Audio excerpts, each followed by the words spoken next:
Thank you, Mr. Chair.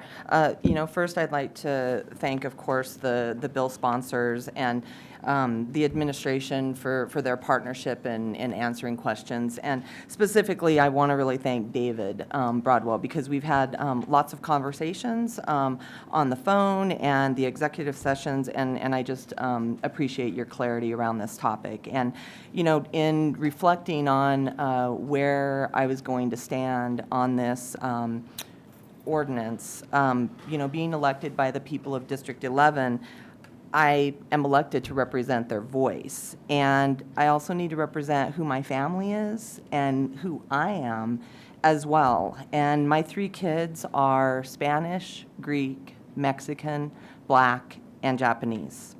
Their ancestors are the very immigrants and refugees who I represent in my council district, which is 50% Latino, and in Montbello specifically, it's 61.4% Latino, and African American, it's 25%. In my community, we are immigrants, refugees, and we pride ourselves on our diversity and inclusivity. We have a right, everyone has a right, to live in a society, a city, and a community that is safe from fear. That is a basic human right. We live in a time where fear and hate are driving our public policy at the federal level, and we must strive and work towards immigration policy reform for a whole nation. But we cannot wait.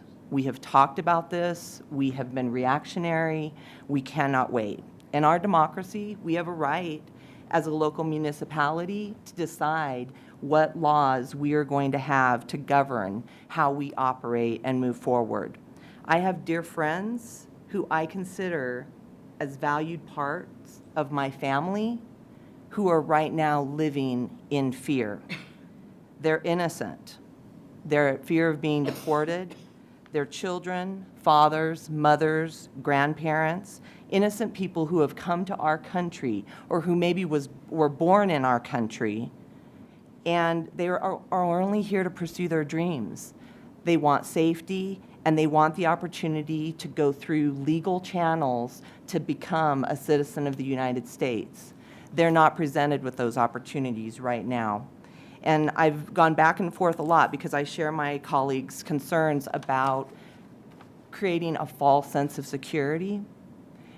We have folks in our community who do not feel secure at all. There is nothing that we could do that's going to stop ICE, that we're going to keep them out of our public places. But what we can do is to make sure that citizens in our city know that we're backing them up. We know that we're hearing them, and we know that we're not going to allow them to be persecuted or bullied or live in fear because we are afraid to act. And so I am supportive of this bill as it is presented to us today, and I would be fine moving it forward to the full council so we can debate it more.